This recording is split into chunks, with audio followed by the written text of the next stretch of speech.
Bismillahirrahmanirrahim. Assalamualaikum warahmatullahi wabarakatuh.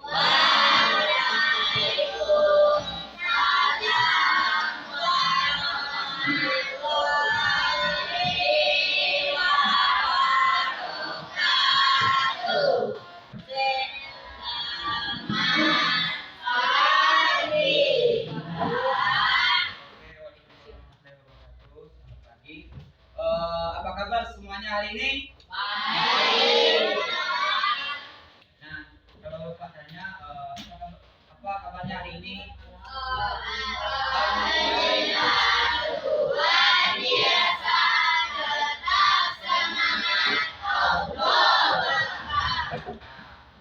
Mungkin anak-anak Bapak setelah istirahat tadi mungkin sudah semangat untuk mengikuti pembelajaran tentang bimbingan klasikal untuk pagi hari ini. Oke, yang pertama Bapak absen dulu kelas 7B.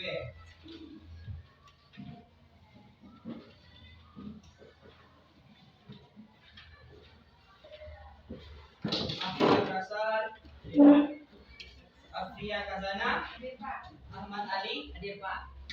Aisyah, hadir Pak. Akbarul, hadir Pak. Alif Apri, Nila, Anissa Sabutri, hadir Pak. Akila Afifah, hadir Pak. Aska, hadir Pak. Cika, hadir Pak. Cindi, Denis, hadir Pak. Bismillah, hadir Pak. Fajar Febrian, hadir Pak. Gina, hadir Pak. Gilang, hadir Pak.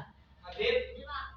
Ibnu, Nova, Indri, hadir Pak. Jessica, hadir Pak. Keila, hadir Pak. Muhammad Syahid, hadir Pak. Muhammad Azmi, hadir Pak. Muhammad Nur Rashid, hadir Pak. Nafisa Hidayati, hadir Pak. Lafaz Krisnanto, hadir Pak. Stefano, hadir Pak. Rizky, hadir Pak. Rohim, hadir Pak. Yang Suci Putri, hadir Pak. Yuna, hadir Pak. Deo, hadir Pak. Oke.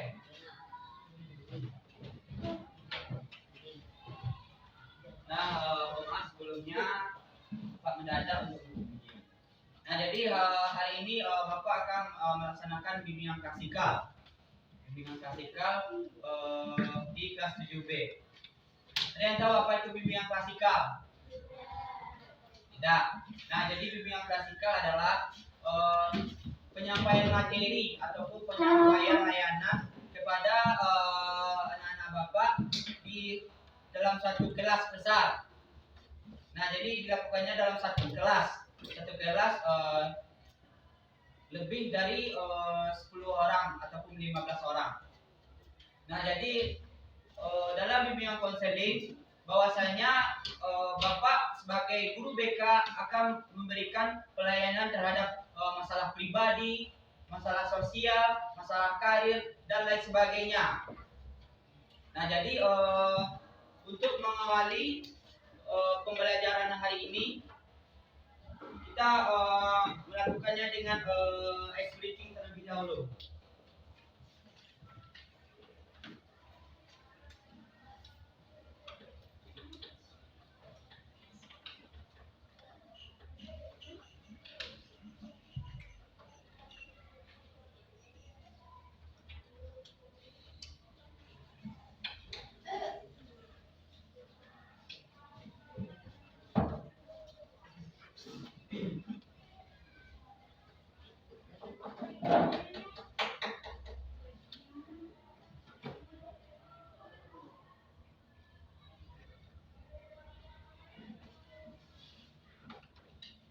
Bapak mohon untuk anak-anak Bapak semuanya berdiri.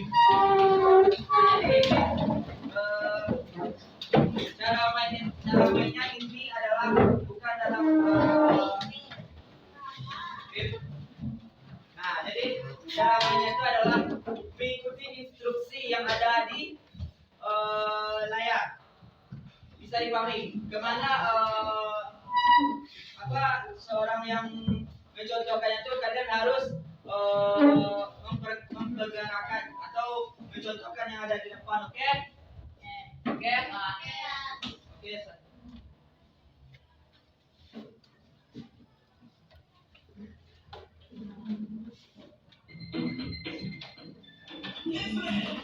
ikuti. Ini yang di depan.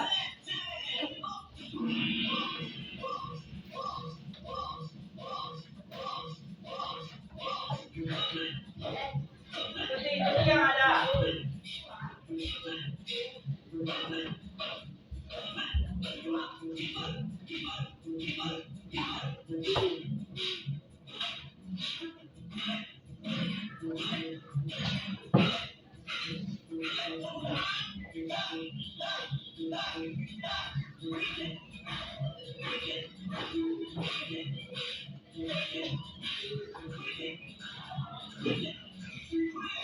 Seperti yang ada.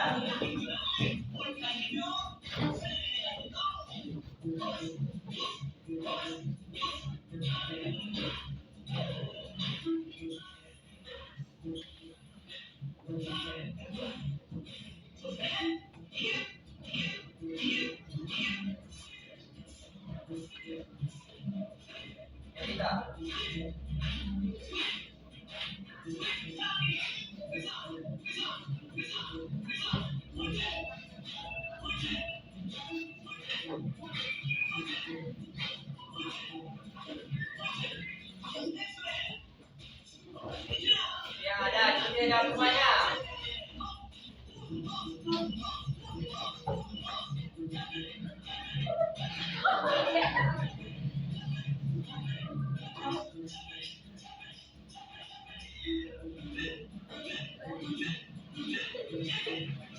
Oke, tepuk tangan semuanya.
Nah, jadi materi kita itu adalah stop bullying.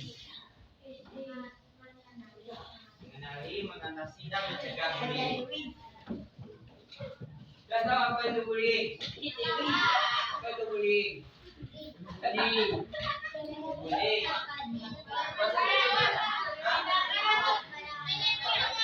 Menyebut nama orang tua, bermain fisik, cemooh dan merendahkan teman, merendahkan teman. Nah, jadi memukul teman, Nah, jadi dalam kasus yang ada di setiap sekolah itu pasti ada tingkat perundungan ataupun bullying. Nah, jadi sekarang Bapak akan menyampaikan materi tentang apa itu bullying, bagaimana mengatasinya dan mencegahnya. Yang pertama kita harus tahu dulu apa itu bullying. Nah, bullying itu adalah perilaku agresif yang dilakukan berulang kali oleh satu individu atau kelompok terhadap orang lain yang lebih lemah dan tujuan merendahkan atau menyakiti. Nah, jadi bullying ini adalah perilaku agresif. Perilakunya tuh berlebihan. Perilaku yang sedikit emosionalnya agak menggila. Yang dilakukan berulang kali. Nah, jadi kata kunci bullying itu adalah bahwasanya kayak menendang ataupun mencemooh ataupun hal-hal yang lainnya dilakukan lebih dari satu kali. Dilakukan oleh lebih dari satu kali yang dilakukan oleh satu individu ataupun kelompok. Nah, biasanya ada orang melakukannya satu orang saja ataupun dia ingin menguasai, dia ingin jadi bos, ataupun kelompok yang Bapak bilang itu geng-geng ataupun bersirkel. Nah, targetnya adalah orang yang lemah, orang yang pendiam, orang yang tidak punya teman, bukan? Dan tujuannya adalah merendahkan supaya dia terlihat menyedihkan di depan teman-temannya dan juga menyakiti. Nah, jadi bukan terhadap perkataan saja yang disakiti, tapi baik itu fisik ataupun mentalnya. Nah, jenis-jenis bullying itu adalah seperti fisik, memukul, mendorong ataupun menendang. Nah, saya sering di sini yang melakukan pada temannya bully fisik. Ada? Ada? Nah, jadi anak-anak di sini baik-baik semuanya ya. Bully fisik, dia memukul temannya karena dia ingin menunjukkan kepada orang lain bahwasanya dia seorang penguasa. Dia ingin menyakiti temannya secara fisik dan juga seperti mendorong, menendang. Dia melakukannya tuh tanpa karena sebab, karena dia ingin melukai teman-teman yang lemah tuh. Yang kedua ada bullying sosial, mengucilkan atau menyebarkan rumor. Nah, dalam bullying sosial biasanya orang yang kena bully sosial ini targetnya adalah orang lemah. Si pembuli pasti menyebarkan rumor atau menyebarkan sebuah hoax atau menyebarkan sebuah berita bahwasanya anak yang target dibulinya tuh contohnya dia tuh orangnya tuh jahat, anak pendiam ini itu jahat, sehingga orang-orang lain terprovokasi ataupun terbawa perkataan si pembuli ini. Dia mengiyakan kata si pembuli ini, sehingga teman-temannya yang lainnya menjauhi si korban. Nah, jadi itu bentuk bully sosial.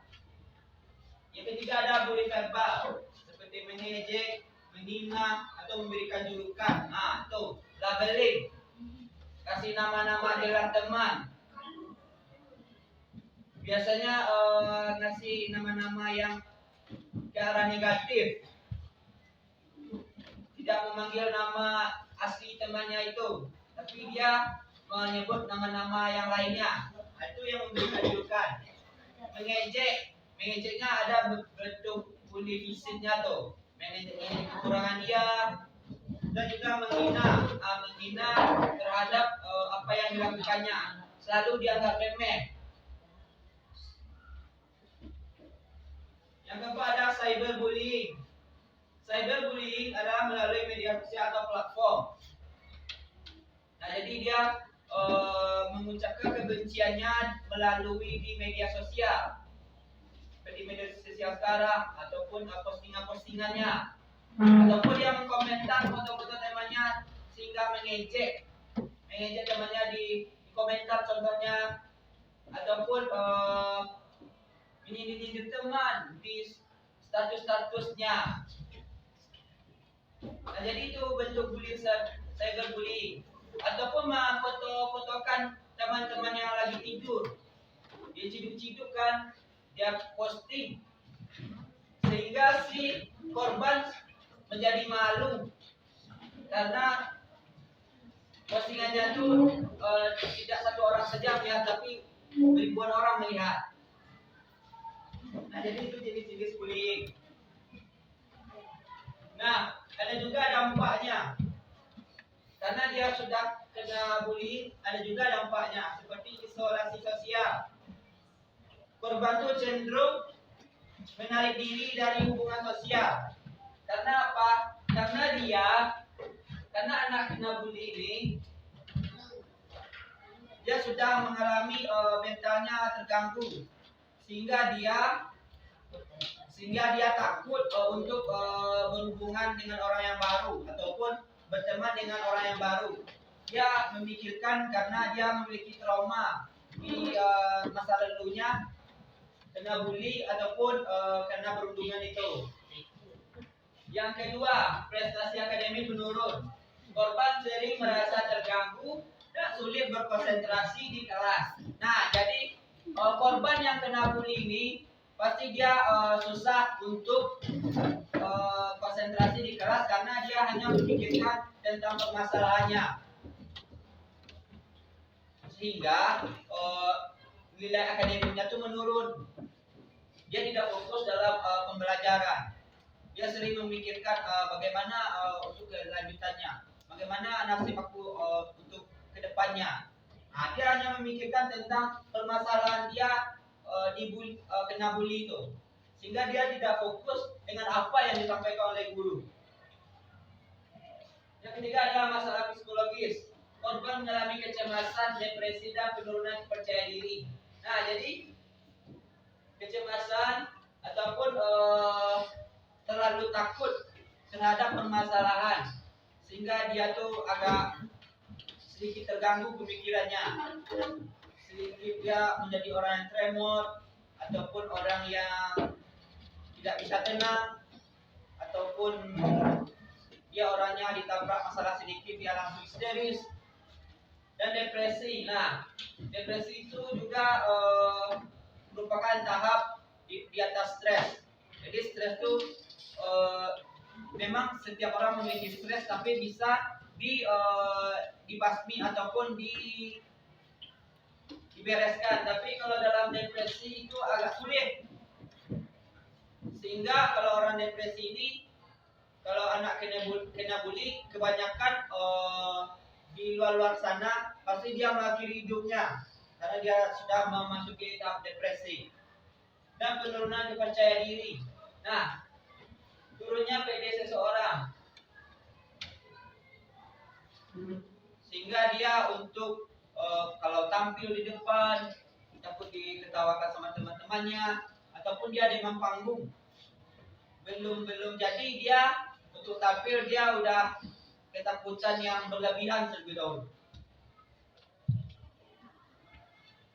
Nah, juga ada yang keempat, masalah kesehatan fisik.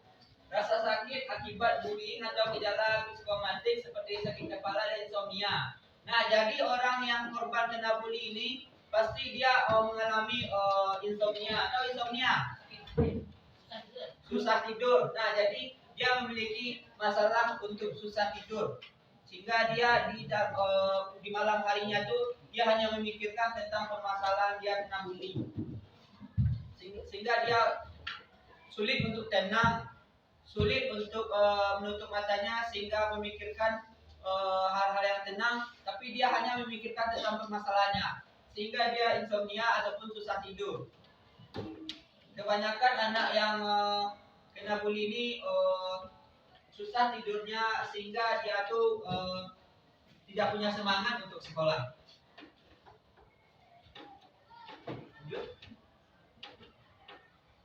Nah, ada juga tanda-tanda peserta didik mengalami bullying.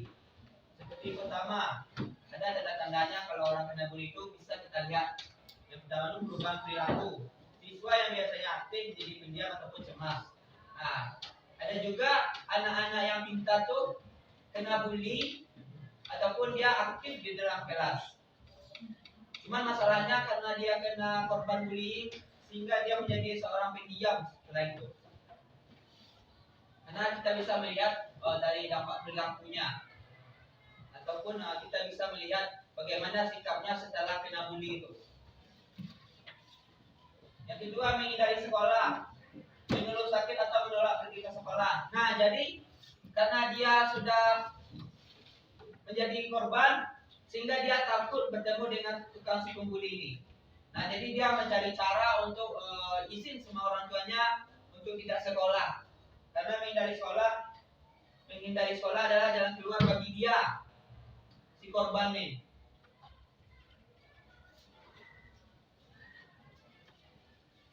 Yang ketiga ada juga penurunan prestasi seperti Bapak bilang tadi, kesulitan dalam mengikuti pelajaran atau menurunnya nilai akademik. Sehingga anak-anak yang seperti yang contoh anak kita tadi turun prestasinya. Ataupun ditanya sama guru kenapa nilainya seperti ini. Nah, biasanya anak-anak kena bully ini takut untuk mengucapkan apa menjadi sebabnya itu. Yang keempat ada cedera fisik seperti luka ataupun lebam yang tidak dapat dijelaskan.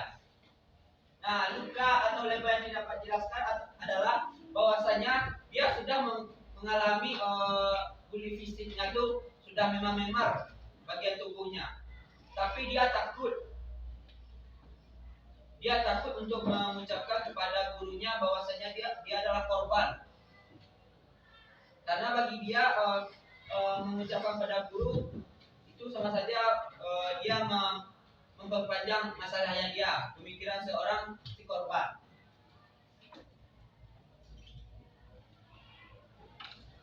Nah, dan anak-anak Bapak juga harus tahu mengapa terjadi bully itu. Yang pertama itu adalah tekanan sosial. Terkadang pelaku merasa didorong oleh kelompok teman untuk membuli agar diterima. Maksudnya adalah ketika ada suatu kelompok ini memiliki anggota-anggota yang agak keras, dan juga si orang baru ini ingin masuk ke kelompok tersebut. Nah, kelompok tersebut memberikan persyaratan bahwasanya dia harus membuli satu orang dulu, baru diterima di kelompoknya. Nah, jadi si anak yang baru ini melakukan apa yang diperintahkan oleh kelompok itu. Dia memberi satu anak orang supaya dia diterima oleh kelompok yang dia ingin ajukan dirinya. Nah, jadi di sini Bapak harap anak-anak Bapak untuk berkelompok-kelompok ini supaya tidak mengajukan hal-hal yang negatif terhadap kita menerima teman. Semuanya boleh berteman, tidak ada pilih-pilih terkait dengan memberikan syarat agar membuli seseorang. Yang kedua ada rasa ingin berkuasa. Terkadang orang pembuli ini ingin menguasai kelompoknya, ingin menguasai contohnya dalam satu kelas, ingin menguasai satu kelasnya dengan cara dia berlagak seperti jagoan, dia berlagak seperti orang yang bos di sini, sehingga dia bully anak-anak yang lemah, anak-anak yang pendiam, dia bully teman-temannya sehingga teman-temannya itu tunduk sama dia.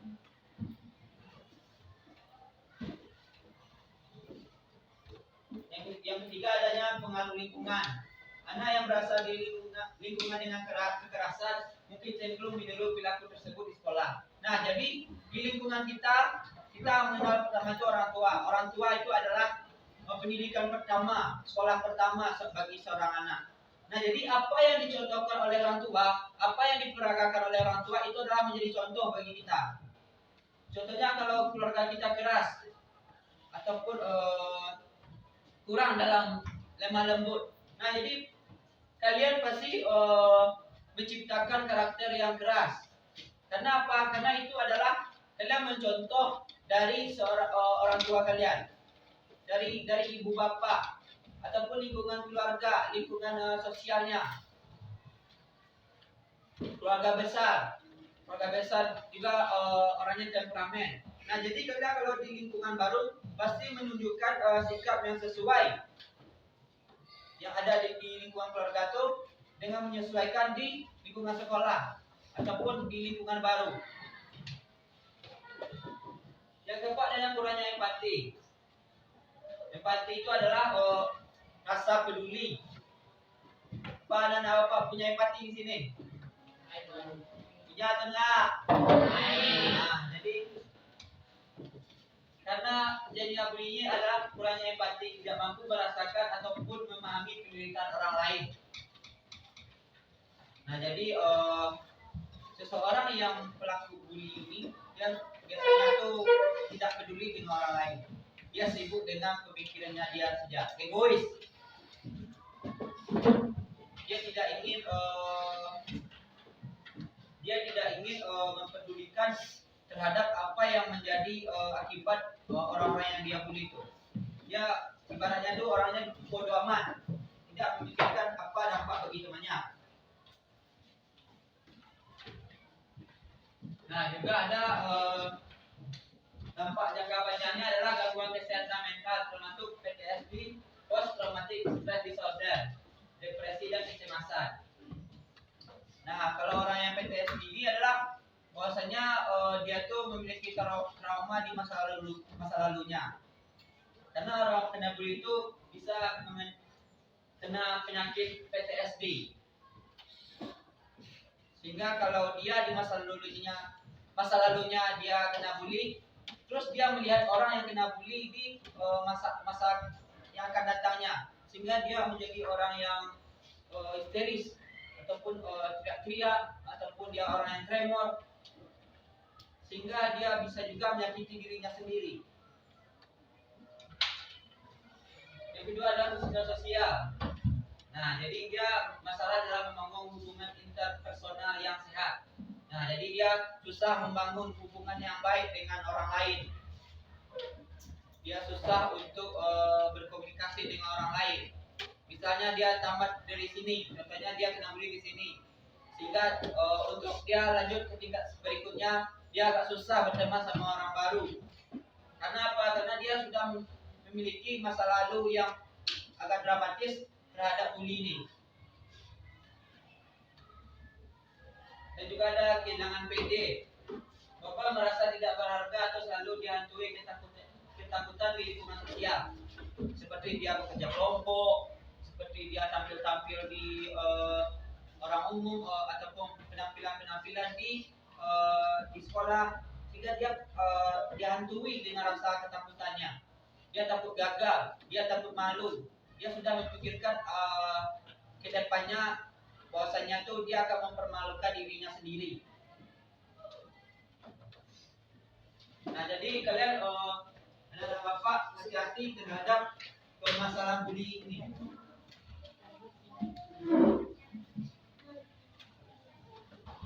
Nah, kita kan tidak tahu bahwasanya apa saja dampaknya, apa saja mengapa terjadi bullying itu. Nah, sekarang Bapak masuk dalam langkah-langkah pencegahan bullying ini. Yang pertama, memberikan pendidikan tentang dampak bullying kepada siswa, guru, dan orang tua. Seperti Bapak memberikan tentang stop bullying itu. Nah, jadi Bapak memberikan informasi bahwa bullying ini adalah dampaknya itu ke kesehatan mental seseorang, dampaknya terhadap cara dia bersosial, dampaknya terhadap kesehatan fisik. Nah, jadi Bapak sebagai seorang guru memberikan terhadap layanan kepada anak-anak Bapak. Sekolah perlu memberikan kebijakan anti bullying yang tegas. Ada yang tahu contohnya seperti apa? Awal kalian masuk sekolah, kalian mendatangani sebuah spanduk yang besar. Nah, tahu kan? Nah, itu adalah seperti kebijakan anti bullying di sekolah namanya.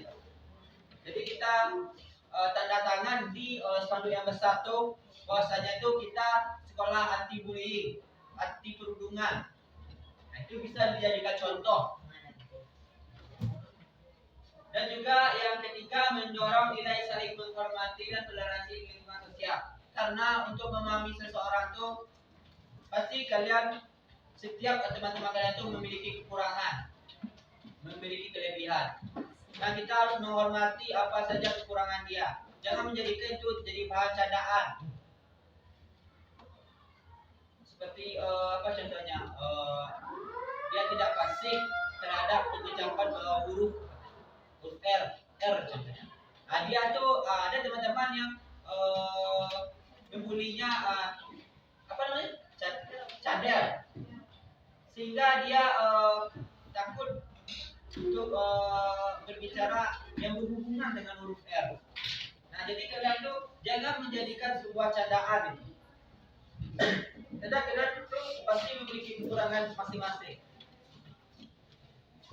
Memberikan konseling bagi korban maupun pelaku untuk mencegah terulangnya bullying. Nah, jadi kalau ada anak-anak bapak yang merasa kena bullyingnya tuh lebih dilakukan cemoohnya ataupun lebih dari satu kali ataupun melakukan bullying fisik atau mencelakai kalian lebih dari sekali, kalian bisa konsultasi sama bapak sama selfie terhadap masalah bullying kalian.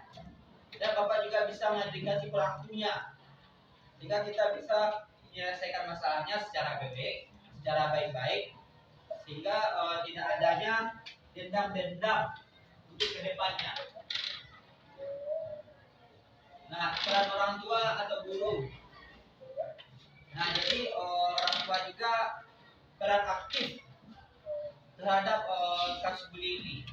Seringlah berbicara dengan orang tua, seringlah berdiskusi dengan orang tua, seringlah curhat-curhat sama orang tua.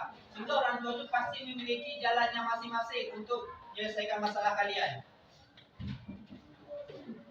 Yang kedua ada juga guru.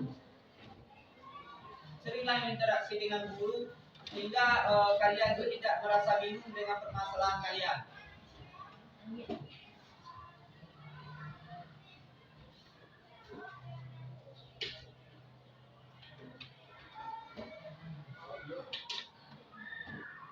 Nah, untuk bagi bapak adalah bullying adalah tanggung jawab bersama. Karena kita tuh harus empati, peduli kepada orang lain bahwasanya kalau nampak teman-teman kita kena bullying, kita harus membela si korban ataupun kita membicarakan masalahnya dengan baik-baik. Jangan langsung main pukul saya, jangan langsung main fisik saja, tapi bicarakan baik-baik. Jangan menyinggung-nyinggung pula di media sosial contohnya, cyberbullying.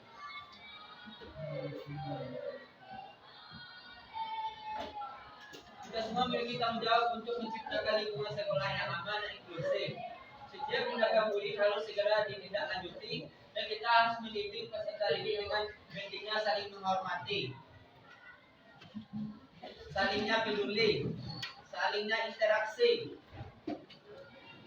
sehingga kita untuk kedepannya menjadi orang yang mempunyai relasi teman yang banyak.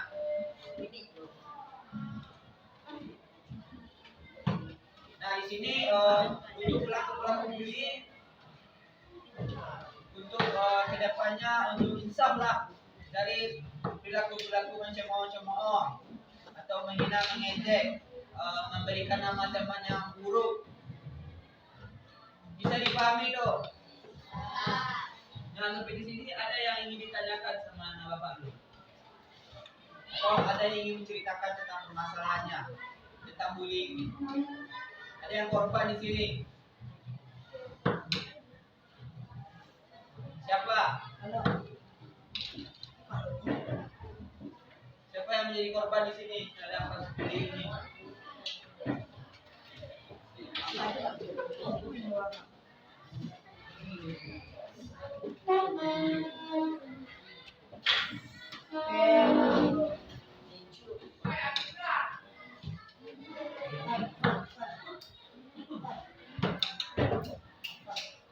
Yang ingin bertanya?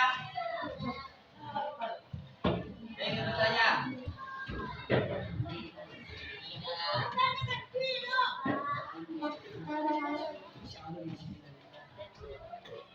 Nah, kalau tidak bapak bertanya, siapa yang bisa jawab bapak kasih reward, bapak kasih hadiah.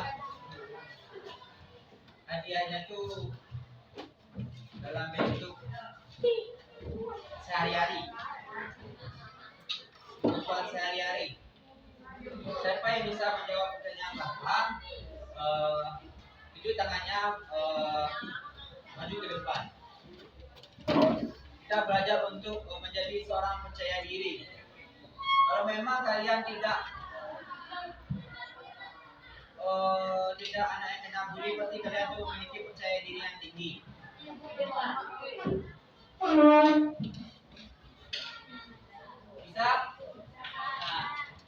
oke.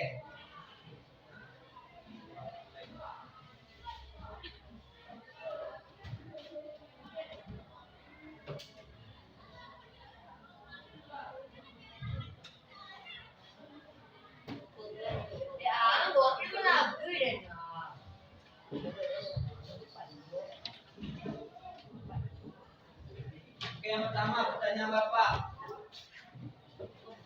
Mengapa sering terjadi bullying? Siapa yang bisa menjawab? Siapa yang bisa menjawab? Mengapa terjadi bullying?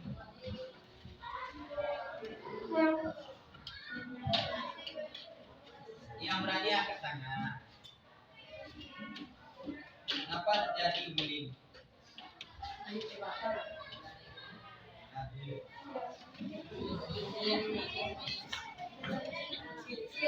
Nah, siapa namanya? Asmi, mengapa seseorang itu terjadinya bullying?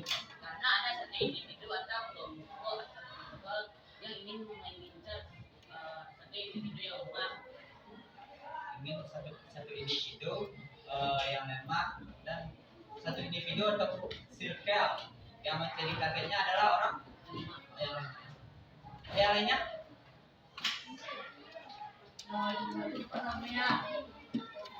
Yang lainnya. Oke, pas. Nah, karena Asbi sudah percaya diri, dia maju depan, dia mendapatkan hadiah. Nah, pertanyaan kedua. Pertanyaan kedua. Apa dampak orang yang kena bully?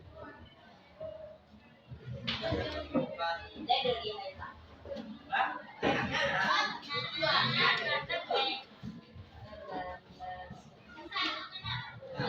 Apa jawabannya? Ya, nampak orang yang kena bully itu apa? Menurunnya prestasi akademik, terjadinya tidak percaya diri, terus jadi seseorang yang pendiam. Oke, siapa namanya? Nafisa. Oke. Tidak berani.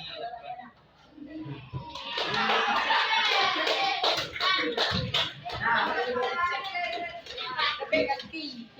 pertanyaan ini juga masih banyak nih. Pertanyaan ketiga adalah bagaimana langkah-langkah pencegahan bullying? Ya tahu langkah-langkah untuk mencegah bullying.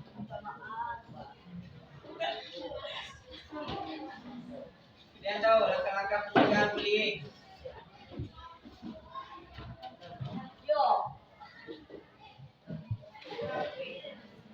Dia tahu.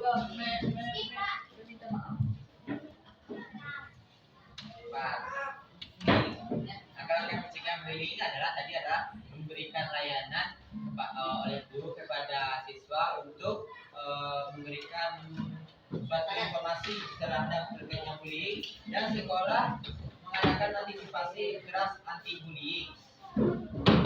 Yang ketiga juga ada peraturan yang keras terhadap anti bullying. Yang ketiga ada juga peran orang tua dan guru. Kalau kalian ada masalah, bisa menceritakan permasalahan kalian di sekolah ataupun ke guru BK. Nah, pertanyaan yang ketiga tadi, ini mudah. Apa jenis-jenis bullying? Apa jenis-jenis bullying?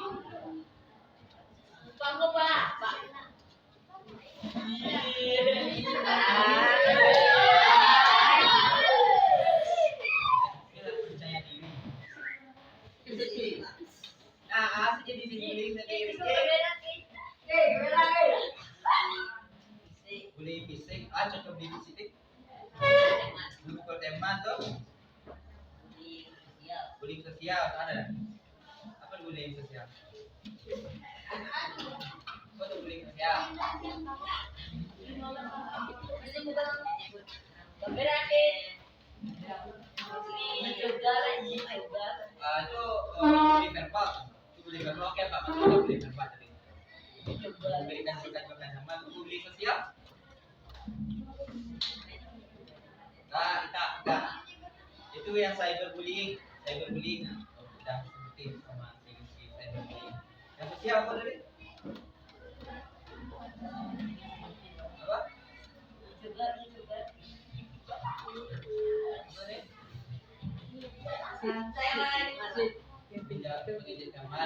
Menjauhi teman anak Rizky udah berani.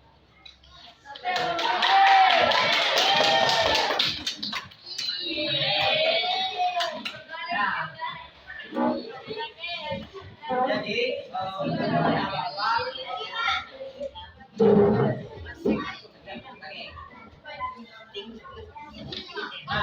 yang muda.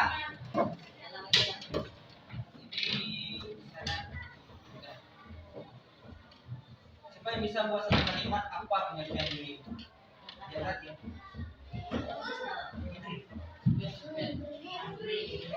Jadi jika ya, bullying buat suatu kalimat apa yang pengertian bullying? Pemikiran si dan terserah. Bullying adalah salah satu tindakan agresif yang dilakukan berulang kali oleh seseorang kepada orang yang lemah. Oke. Jadi perilaku agresif.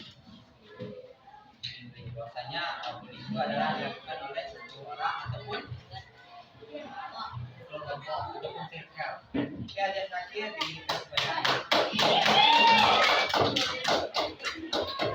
Nah, untuk anak-anak bapak untuk kedepannya kita harus pesan bapak bahwasanya kita tidak boleh bercanda yang berlebihan kepada teman sehingga kita mencelakai fisiknya ataupun mengucilkan dia. Jadi untuk kedepannya kalau ada yang